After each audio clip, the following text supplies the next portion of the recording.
Hey guys, it's Ishani, aka Total Makeup Junkie 101. A long time, no video. I know I've been absent on YouTube for what feels like a long time. I basically took an unofficial break from YouTube for a bit. I just really needed to recharge my batteries and get re-inspired. Sometimes when you're pumping out videos constantly, your inspiration and your creative juices just stop flowing, and that's kind of how I was feeling for a bit. But there have been some exciting new releases, some new video ideas that have just re-inspired me. Although this is not particularly a new video idea by any means, but I figured the best way for me to start up again is to let you guys know my current beauty favorites. Just because I haven't been filming doesn't mean I haven't been wearing makeup and experimenting with new makeup, because I still love doing that. So of course I've been trying new products on the back end. So without further ado, let's jump right into the favorites. I wanted to start off by talking about these. These are the new-ish OFRA Pro eyeshadow palettes. These were actually sent to me by OFRA. I am on the OFRA PR list, and to be perfectly honest,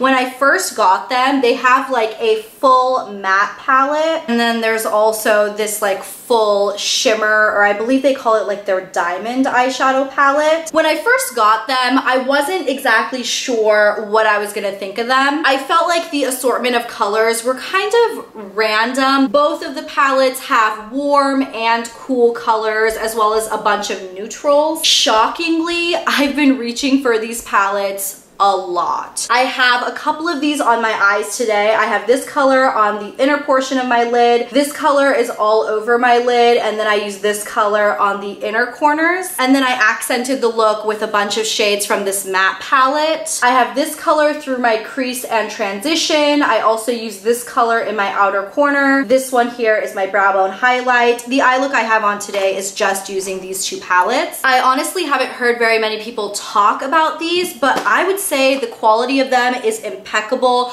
Really smooth, buttery, easy to blend, pigmented. The mattes are an absolute dream to work with. They're not overly powdery. They don't produce a lot of fallout. You know how some shadows that are really shimmery can make your eyelid skin look kind of textured and crepey? These don't do that. Now, I will say the price on these palettes is ridiculously high. However, you guys know OFRA always has 30% coupons floating about, which you can use on these palettes. Regardless, these palettes are really good, and I have been reaching for them a lot. The next eye product I want to talk about are these little guys. These are the Stila Magnificent Metals Glitter and Glow Shadows. If you guys follow me on Instagram, you probably know that I went to Vegas a couple weeks ago with two of my girlfriends, and of course when you're in Vegas, that's the time where you can really use these glitter eye products. Basically anything goes in Vegas. So I took a couple of my Stila Glitter and Glow shadows. I took Bronzed Belle and Kitten Karma, and I actually used both of them. These are amazing because it's essentially a glitter that's already in a base, so you don't have to use a glitter glue, you don't have to use additional products to make the glitter stick to your eyes. It just comes on a applicator. Super easy to use. It dries down beautifully. It dries down practically smudge proof. I don't have any issues with glitter falling on my cheeks throughout the day. Just don't over apply these and you will be good to go. The final eye product I wanted to talk about is a mascara. This is the Urban Decay Troublemaker mascara. Urban Decay actually sent this to me in a PR package, and I will say that I've never been a huge fan of Urban Decay mascaras in the past. This mascara I was very curious to try. First off, the packaging on it is absolutely stunning. It's like a duochrome tube. The actual wand is a plastic bristle wand, and the wand is interesting. Some of the bristles are longer than others,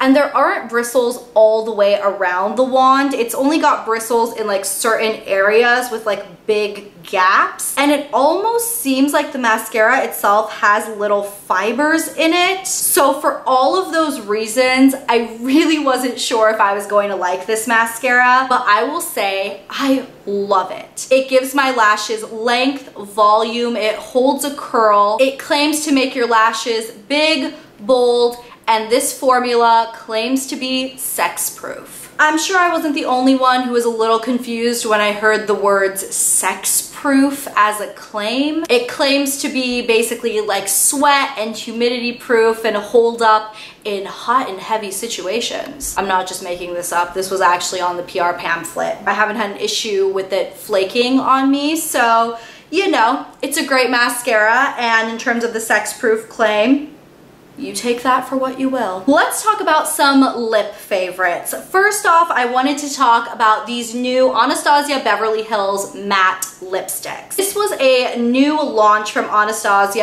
that I will say I wasn't particularly super interested in. I fell in love with the formula so much that I went back and bought, I think, 6 more. My favorite shade that I picked up, which I've definitely been wearing the most, is called Latte. It is the absolute perfect brownish nude shade on my skin tone. The shade I'm wearing on my lips right now, which is one of my newer shades, but once again, love it. This one is called Dead Roses. It's a gorgeous kind of mauvey nude, and I just cannot get enough. I would kind of compare them to something like the Maybelline Creamy Mattes. They have that nice slip across the lips. They're not cakey, they're not flaky. If your lips are super dry, I would recommend exfoliating prior to using this formula. The other lip product I wanted to talk about is one little lipstick from the Dose of Colors Desi and Katy collaboration. I'm sure so many of you guys are already well aware that Desi and Katy did collaborate with Dose of Colors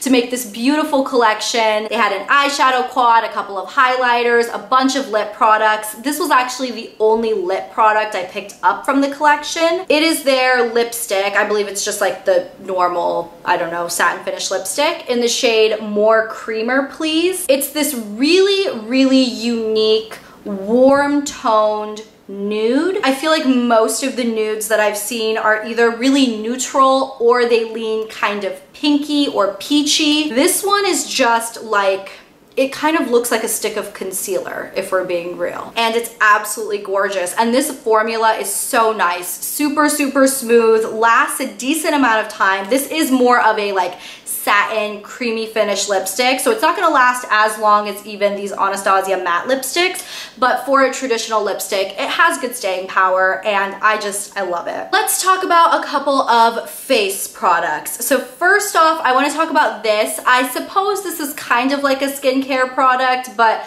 I'm gonna throw it in as like a face product just because I can. This is the Jouer Daily Clarifying Treatment Oil. And while I do love using oils in my skincare, I just wasn't sure what to expect from this one. Now what I actually do is mix in about 2 to 3 drops of this oil in with my moisturizer, and I apply it all over my skin before I go to bed. And when I wake up, my skin just looks so brightened, super luminous, very hydrated, but it doesn't look greasy or oily, which is something that is a problem with my skin because my skin is naturally greasy and oily. I really like the scent of this too. It's really light. It just kind of has like a nutty, natural scent. And this is a really generous sized bottle. It's 1 fluid ounce, and I don't believe it was ridiculously expensive, at least not for a facial oil. The other face product I wanted to talk about is not a new one, but I just wanted to talk about it because I am almost out of it. This is my YSL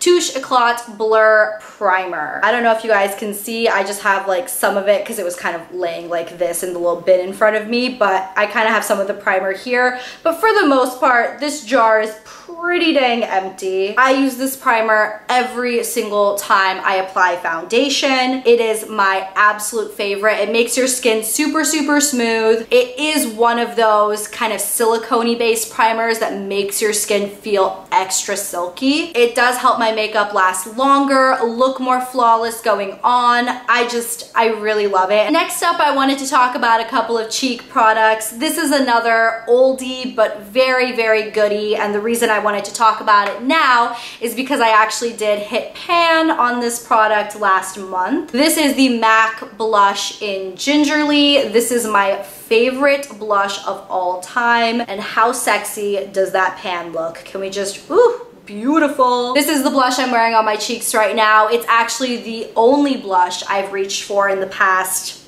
2 months. This color of blush just looks gorgeous. It just gives that very, very effortless, naturally blushed look to the skin. Matches any eye look, any lip color, absolutely any other makeup that's going on your face.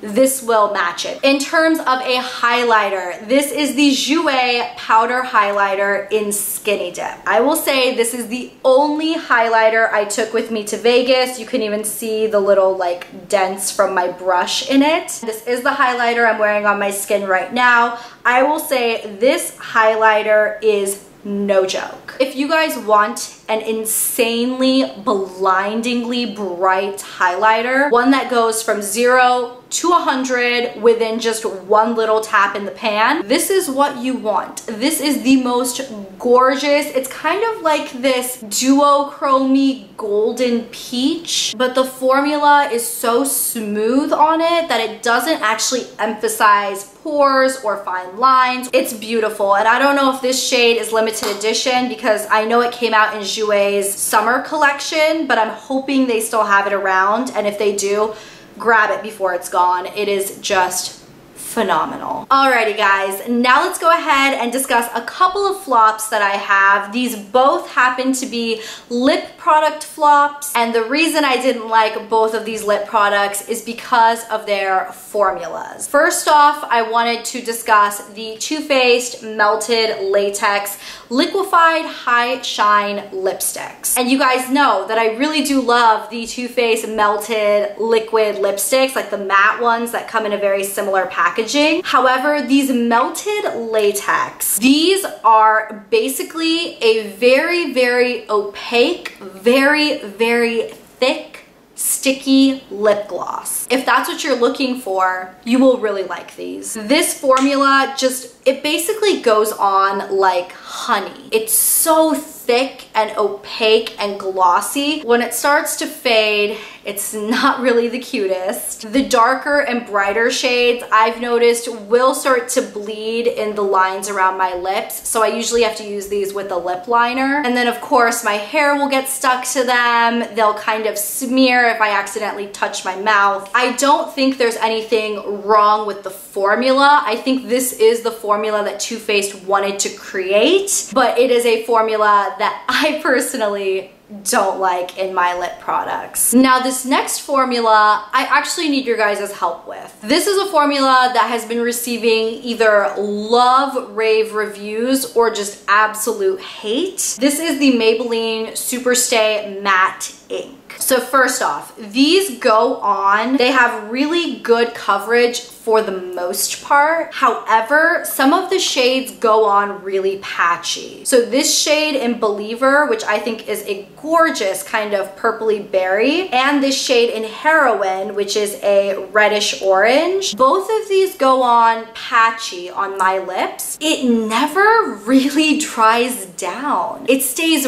really, really sticky on my mouth, like to the point where I press my lips together and they're like pulling at each other. And then after all of that, after giving it about 10 minutes to set on my lips, thinking, okay, maybe I'll just come around to the stickiness, maybe I'll just learn to accept the patchiness, and then 10 minutes later, I'm like, nope, I can't do this, I need to take it off. This thing does not come off. I mean, it takes an army and a half to remove this off your mouth. You need to use oils, you need to use makeup wipes, you need to use a freaking exfoliator. So when it's on, it doesn't even look that great, and then when you try to take it off, good luck. I've seen so many other people wear these and it look gorgeous on them, absolutely gorgeous, but I can't get them to work. I don't know what I'm doing wrong. So there we have it. That wraps up my current beauty faves and a couple of flops. Thank you guys so much for watching. In case you guys didn't know yet, I did start my own makeup line called Ronnie Cosmetics. We have 6 lipsticks and 6 liquid lipsticks, which you can shop through that link up there. I will also go ahead and put a subscribe link to my channel right down there for you. But that is everything. Thank you guys again so much for your support, and I will talk to you guys in my next video on Thursday. I'll see you then. Bye.